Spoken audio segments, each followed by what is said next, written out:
اللہ تعالیٰ نے جو انسان پیدا کیے ہیں ان کے مزاج مختلف ہیں. ان میں کچھ لوگ ہوتے ہیں جو قوی ہوتے ہیں ارادے کے، جو فیصلہ کر لیا ڈٹ گئے. کچھ لوگوں میں وہ قوت ارادی اتنی مضبوط نہیں ہوتی، وہ ادھر ادھر سوچتے رہتے ہیں. کچھ لوگ جسمانی طور پر بہت توانا ہوتے ہیں، کچھ لوگ جسمانی طور پر پیدائشی طور پر کمزور ہوتے ہیں. تو اگر کوئی قوت ارادی کمزور رکھنے والا شخص ہے، وہ بھی تو اللہ کی تخلیق ہے، اللہ کا بندہ ہے. خطاؤں کا ظہور ہو جاتا ہے، توبہ کرتا ہے، پھر کچھ عرصے کے بعد پھر خطا کا ظہور ہو جاتا ہے، پھر توبہ کرتا ہے. تو ہم تو یہ سمجھیں گے کہ ایک حد کے بعد پھر اس کی توبہ قبول نہیں ہونی چاہیے. لیکن حدیث سنیے. وعن ابی ہریرہ رضی اللہ تعالی عنہ قال قال رسول اللہ صلی اللہ علیہ وسلم ان عبدا اذنب ذنبا، یقیناً ایک بندہ جو ہے وہ ایک گناہ کرتا ہے. فقال، پھر وہ کہتا ہے رب، اے میرے پروردگار، اذنبت فاغفر لی، مجھ سے گناہ ہو گیا ہے، مجھے معاف فرما دے. فقال ربہ، تو پروردگار یہ کہتا ہے اعلم عبدی ان لہ ربا یغفر الذنب ویأخذ بہ،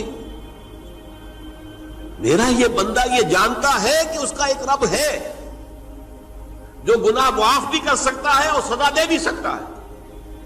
کیا معنی ہوئے؟ گناہ اس نے کیا ہے لیکن جانتا ہے اللہ کو کہ وہ معاف بھی فرما سکتا ہے، تبھی تو وہ اللہ سے معافی کی درخواست کر رہا ہے.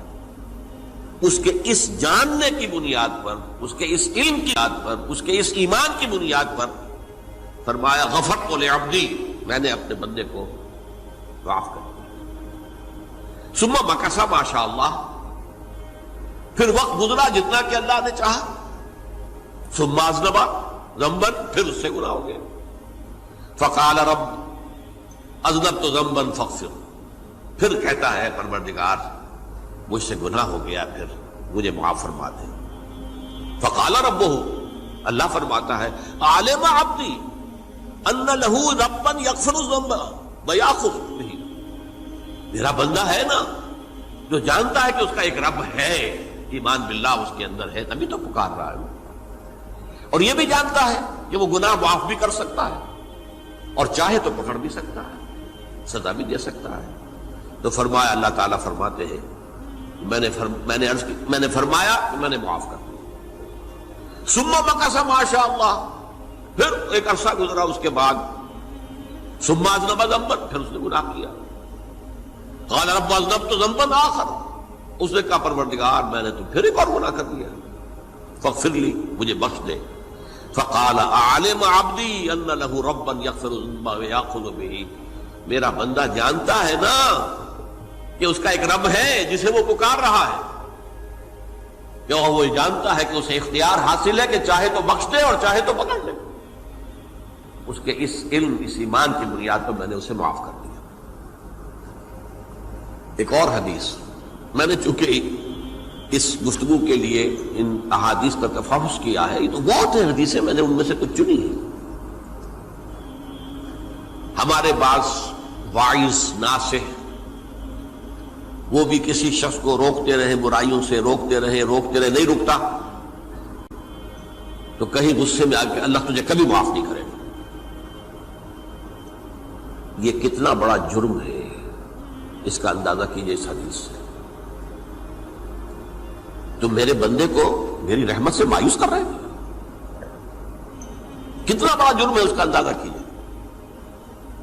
یہ مسلم شریف کی روایت ہے عن جندب، حضرت جندب رضی اللہ تعالی عنہ سے، ان رسول اللہ صلی اللہ علیہ وسلم حدث، کہ اللہ کے رسول صلی اللہ علیہ وسلم نے ایک واقعہ بیان کیا.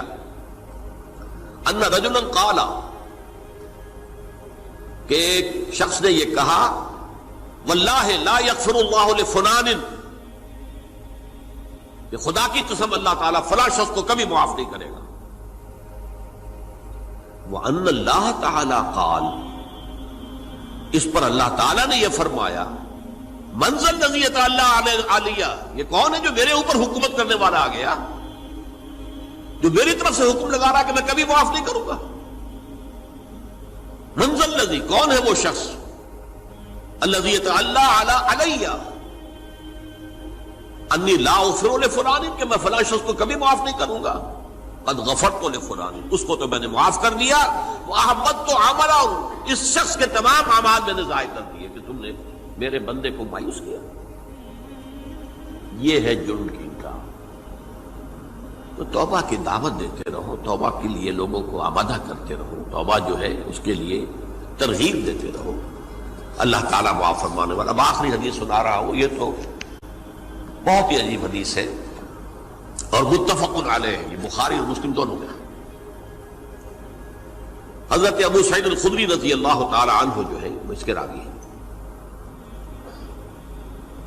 حضور نے فرمایا کانا فی من کانا قبلکم رجل قتل 99 نفسا، تم سے پہلے جو امت تھی بنی اسرائیل، گویا کہ ان کا ذکر ہے، اس میں ایک آدمی ایسا تھا جس نے 99 قتل کیے تھے۔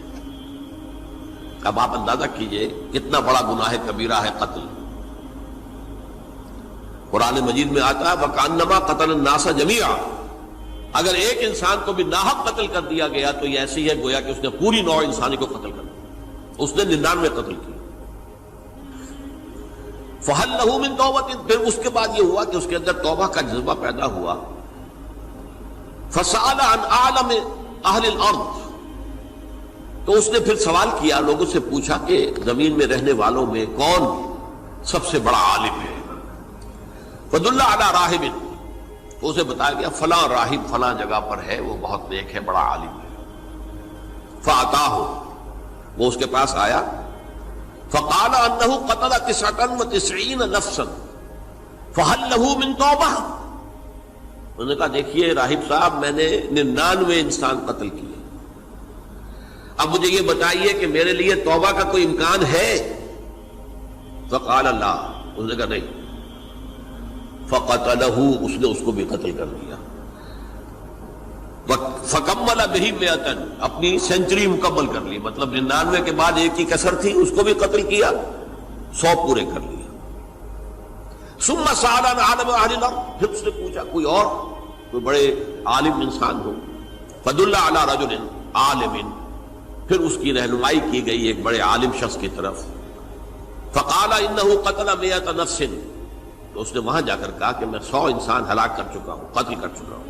فَهَلْ لَهُ مِن تَوْبَةٍ، میرے لیے توبہ کا کوئی امکان ہے؟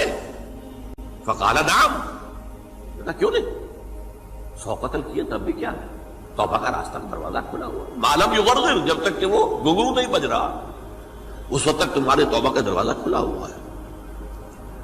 فرمایا نعم، وَمَن يَحُولُ بَيْنَهُ وَبَيْنَ التَّوْبَةِ، تمہاری توبہ کے درمیان اور تمہارے درمیان کون حائل ہو سکتا ہے؟ توبہ کا دروازہ کھلا ہے۔ لیکن ساتھ ہی کہا انطلق الی ارض کذا و کذا، اب تم ایسے کرو جہاں تم رہتے ہو وہاں نہ جاؤ واپس، وہاں کا ماحول اچھا نہیں ہے، معاشرہ اچھا نہیں ہے، ہو سکتا ہے کہ تم توبہ پر قائم نہ رہ سکو، تم فلاں جگہ چلے جاؤ، وہاں اچھے لوگ آباد ہیں، ان میں جا کر رہو۔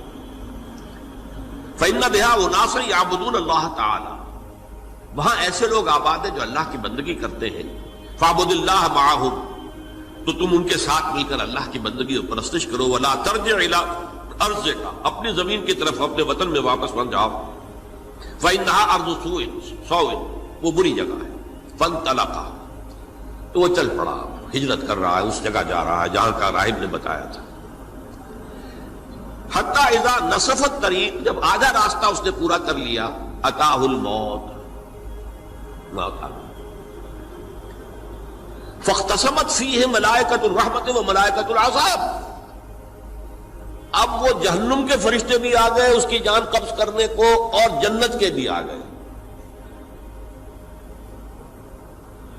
فقالت ملائکۃ الرحمہ، رحمت والے جو فرشتے ہیں جنت والے، انہوں نے کہا جا تائبا مقبلا بقلبہ اللہ تعالی، یہ شخص توبہ کر کے اللہ تعالیٰ کی طرف ہجرت کر رہا تھا، اس لیے اس کی نیت کی بنیاد پر اب یہ جنتی ہے، لہذا اس کی روح ہم قبض کریں۔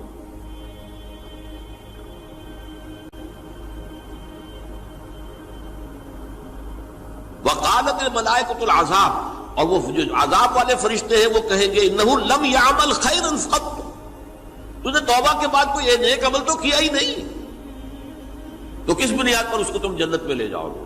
اس کو تو دوزخ میں جانا چاہیے۔ فاتاہ ملک فی صورت الآدمی، تو ان کے پاس اللہ نے ایک اور فرشتے کو بھیج دیا آدمی انسانی شکل کے اندر، فجعلوہ بینہم، تو ان فرشتوں نے کہا بھائی ہمارا فیصلہ کرا دو، اس کی روح ہم لینا چاہتے ہیں یا ہم لینا چاہتے ہیں، انہیں حکم بنا لیا۔ فقال قیسوا ما بین الارضین فإلی ایتہما کان اقرب، کہ تم فاصلہ ناپ لو جہاں سے وہ چلا ہے اور جہاں جا رہا تھا اور یہاں اس کی موت ہو رہی ہے، تو کون سا فاصلہ زیادہ ہے؟ جب ناپا گیا، بلکہ ایک حدیث میں آتا ہے کہ اس پر اللہ نے زمین کو جو ہے حکم دے دیا، ایک طرف والی زمین تو سکڑ جا، دوسری والی جو ہے تو پھیل جا، تاکہ وہ جو جا رہا تھا وہ زیادہ قریب ہو جائے بنسبت اس کے کہ جہاں سے وہ چلا تھا۔ تو اس فیصلے پر پھر جو فرشتے تھے جو کہ رحمت کے فرشتے تھے وہ اس بندے کو لے گئے جنت کے اندر۔ یہ ہے توبہ کی عظمت اور اس کی تاثیر۔